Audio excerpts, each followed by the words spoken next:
Comment manifester et poser tes intentions en fonction de ton type énergétique en design humain? Hello tout le monde et bienvenue dans ce nouvel épisode d'Impact au féminin. Je suis très heureuse de te retrouver par ici aujourd'hui. Alors, on m'a posé cette question dans ma formation design humain. Si tu ne le sais pas encore et si tu viens d'arriver ici, je suis Elisa, formatrice en design humain et naturopathe. Et si ça fait un moment que tu écoutes les épisodes, pense à le noter sur la plateforme que tu utilises. Ça m'aidera à soutenir le podcast. Alors, c'est vrai que j'avais vraiment envie de partager cette réponse avec vous. Comment manifester, comment poser ses intentions en fonction de son type énergétique, au-delà d'avoir un désir ardent pour ses rêves.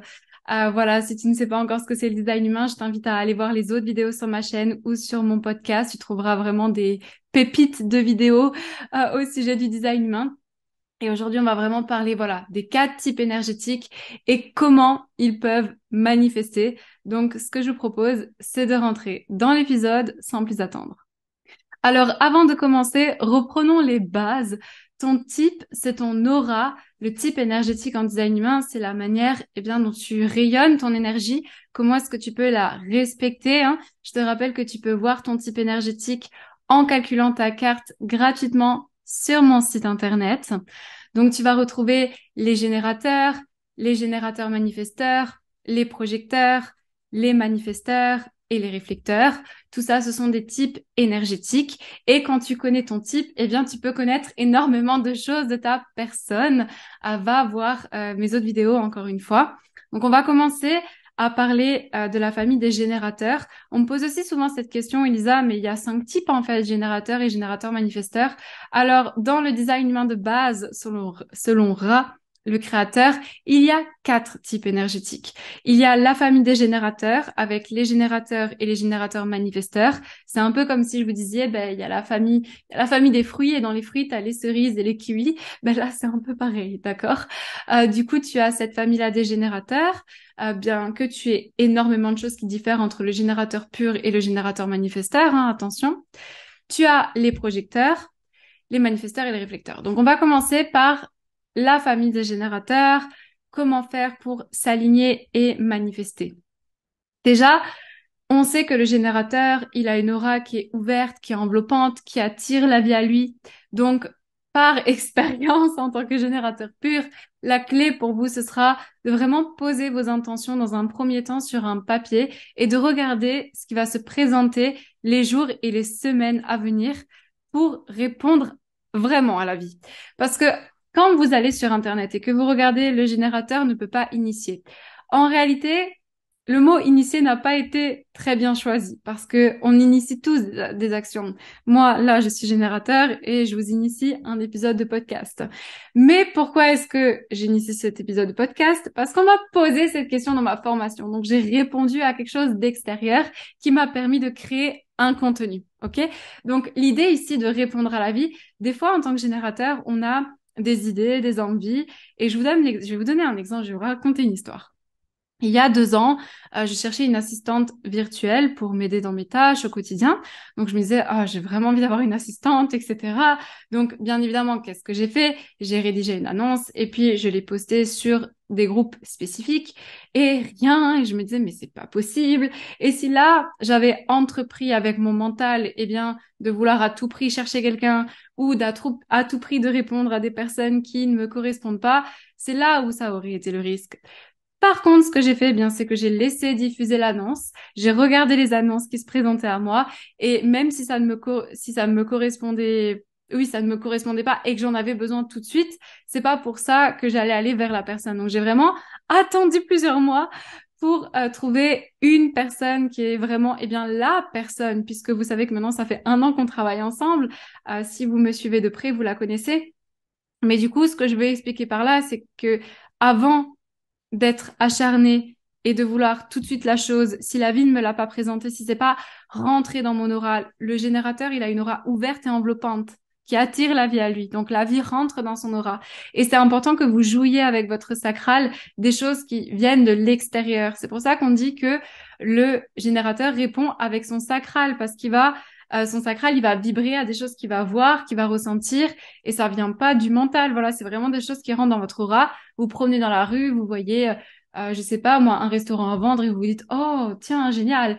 Vous êtes sur les réseaux sociaux, vous voyez un post et vous dites, tiens, ça m'intéresse. Vous êtes dans la boulangerie et puis vous aviez l'idée de partir en vacances et d'un coup, vous voyez des flyers pour partir en Floride avec une promotion. Ça, c'est beaucoup plus simple que si vous vous entêtez à chercher 15 000 ans sur votre ordinateur, voyage, je ne sais pas quoi, etc., et que vous trouvez pas ce qui vous correspond. Ça veut dire que c'est pas encore disponible pour vous.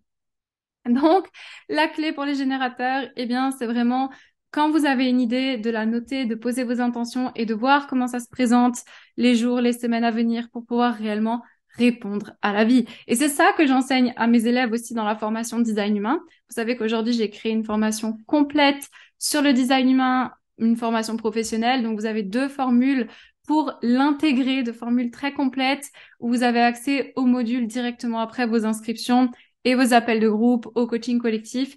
Donc, si vous souhaitez aller plus loin dans une formation de design humain, allez dans la description, vous trouverez également toutes les informations. Donc ça, c'est pour les générateurs et générateurs manifesteurs. Oui, on pourrait dire des détails, mais j'avais déjà envie de commencer sur l'aura en fait de la famille des générateurs qui est ouverte, qui est enveloppante, qui attire. Et je peux vous raconter et vous donner un autre exemple. Quand j'ai voulu créer mon podcast, eh bien, j'écoutais pas vraiment de podcast à ce moment-là. Donc, j'ai juste écrit l'idée et c'est comme si j'avais envie de le faire, mais quelque chose me disait, pas maintenant. Et du coup, j'ai commencé, je ne sais pas pour quelle raison, quelques semaines plus tard, à écouter 15 podcasts différents. Et aujourd'hui, j'écoute 3 heures de podcast par jour. Et ça m'a donné énormément d'idées, ça m'a trop inspiré, les interviews, ce que je pouvais vraiment écouter aussi. Et à partir de là, je dis, oh là là, il faut que je crée mon podcast parce que ça me permettra de connecter aussi avec vous d'une manière différente. Donc voilà, pensez à me partager en commentaire vos retours d'expérience. Pour les projecteurs. Alors les projecteurs, vous savez que eux, ils ont une aura qui est vraiment absorbante, qui est pénétrante de la personne en face. Et j'ai vraiment envie de dire à tous les projecteurs, si vous avez des désirs profonds, déjà notez-les. Pour moi, c'est toujours important de noter parce que quand vous notez, c'est à moitié arrivé et je peux vous l'assurer que cette phrase est réelle. Notez par exemple les désirs que vous souhaitez faire dans votre entreprise. Et posez-vous la question, est-ce que au jour d'aujourd'hui, je me sens vraiment moi-même à travers ce que je fais? Ou est-ce que j'ai l'impression de porter un masque? Parce que l'aura du projecteur, elle parle pour lui en fait. Vous savez que le projecteur, sa stratégie, c'est attendre l'invitation. Et pour qu'il puisse recevoir des invitations qui est correctes pour lui, hein, entre autres, eh bien, il n'a juste qu'à se montrer sous le jour sans son masque et en étant lui-même. Et c'est pas, par exemple, vous êtes projecteur et vous jouez de la guitare et vous vous présentez devant un public qui veut écouter du violon et vous vous entêtez à vouloir faire écouter de la guitare aux personnes qui veulent écouter le violon, ça ne va pas fonctionner. Arrêtez de vouloir proposer des choses à des personnes qui ne vous écoutent pas, qui ne vous reconnaissent pas. Alors si c'est vos réseaux sociaux, vous êtes les dictateurs, hein, bienveillants. Attention, à partir du moment où la personne elle clique sur follow, elle vous a reconnu, c'est OK. Mais ce que je veux dire par là, c'est que le projecteur, il a vraiment besoin de comprendre ça, que c'est montrer son vrai soi, car son aura parle pour lui. Et quand on le reconnaît, pour qu'il est au plus profond de lui, c'est le jackpot. Il attire automatiquement. D'accord? Donc, j'ai un très bon exemple. Ici, une très belle histoire. J'ai une cliente projecteur. Et ma cliente projecteur, elle me dit, oh, je sais pas pourquoi on vend moins nos produits. Elle a une boutique en ligne. On vend moins nos produits, je comprends pas. Et je lui dis, mais qu'est-ce qui se passe avec vos produits? Elle me dit, je crois que j'en ai marre de vendre les produits des autres et j'ai envie de créer mes propres bougies, j'ai envie de créer mes propres produits, etc. Je dis, ben, fais-le, franchement, en plus, t'as des fournisseurs, etc. près de chez toi. Enfin, bref, elle avait toute clé en main pour le faire. Et elle a commencé à créer ses propres bougies. Eh bien, je peux vous dire que la rapidité à laquelle elle vend les bougies, ça met plus de temps à se faire qu'à se vendre et c'est un réel succès parce que tout simplement, elle a décidé de se montrer sous son vrai jour en fait et de montrer ses créations selon elle. Et elle fait des créations juste magnifiques. Elle personnalise les bougies pour chaque personne avec des pierres, avec des plantes. Et c'est totalement le truc du projecteur, quoi, de rentrer vraiment dans, de pénétrer la personne en face et de lui apporter les meilleurs des conseils parce qu'il lit l'énergie de la personne en face de lui. Donc, montrez-vous sous votre vrai jour, sinon vous verrez que rien ne va aller comme vous le souhaitez. Pour le manifesteur. Alors, le manifesteur, il faut savoir que on dit souvent que c'est un type qui peut initier. Oui, il peut initier, bien sûr que c'est lui qui va initier. Il n'a pas besoin d'attendre des choses de l'extérieur, entre guillemets, puisque le générateur, il répond à la vie. Le projecteur, lui, il attend l'invitation. Mais le manifesteur, lui, il initie. Mais d'un côté, si vous avez une autorité émotionnelle, c'est quand même important pour vous de respecter ce côté émotionnel. Et peut-être qu'il y a des choses que c'est vraiment votre désir profond et qu'au final, 2 jours plus tard, ça sera pas aussi intense et que vous dites, ah ben finalement, heureusement que je l'ai pas fait. Donc, le manifesteur, il a comme des désirs, vraiment, comme une volonté de faire des choses. Et si on le contredit, par exemple, si un manifesteur, il a envie de créer une formation design humain et qu'on lui dit, ah, mais ne crée pas ta formation, ça va pas fonctionner, t'es pas faite pour ça, etc. Et qu'il le fait pas, il va être en colère parce qu'il va se dire, mais en fait, c'est quelque chose que c'est vraiment comme un élément de feu qui a envie de faire quelque chose et qui est mis dans une cage et on lui dit, bah, reste tout petit, ne fais rien. C'est mais la pire des choses pour un manifesteur parce qu'en général, ce sont des gens têtus quand même. On peut dire le mot têtu, oui. Et du coup, c'est hyper important pour vous de lister vos désirs, d'agir en fonction de votre autorité, sachant que vous n'avez pas besoin d'attendre des choses de l'extérieur, hein. Vous pouvez les initier. En revanche, écoutez votre autorité, si elle est splénique, égo, émotionnelle, et voyez comment vous pouvez jouer avec ça pour matérialiser les choses. Donc pour moi, c'est vraiment ça. Et on a dit à la personne qui m'a formée en design humain, enfin une des personnes qui m'a formée en design humain, de ne pas créer sa formation parce que justement c'était pas fait pour elle. Eh bien, je peux vous assurer que c'est clairement sa formation qui a transformé ma manière de communiquer le design humain aussi. Donc c'était juste magique. Donc manifesteur, listez vos désirs, voyez avec votre stratégie et votre autorité, ou avec votre autorité plutôt. Et à ce moment-là, foncez en fait. Faites les choses. Si c'est OK et validé pour vous, allez-y. Et plus vous allez mettre en pratique vos désirs et ne plus agir sous les volontés des autres, mieux ce sera pour vous. Le réflecteur. Alors le réflecteur, ben lui, c'est clairement les cycles lunaires. Mon Dieu, faites-le.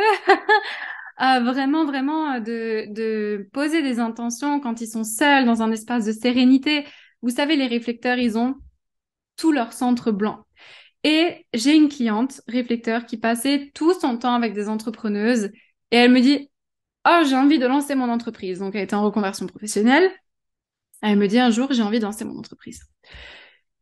Et je lui dis, OK, donc on en parle, etc. Et je savais, comme elle est réflecteur, je lui ai dit, est-ce que tu as pris le temps d'y réfléchir depuis plusieurs jours? Comment est-ce que tu te sens quand on parle avec plusieurs personnes, etc.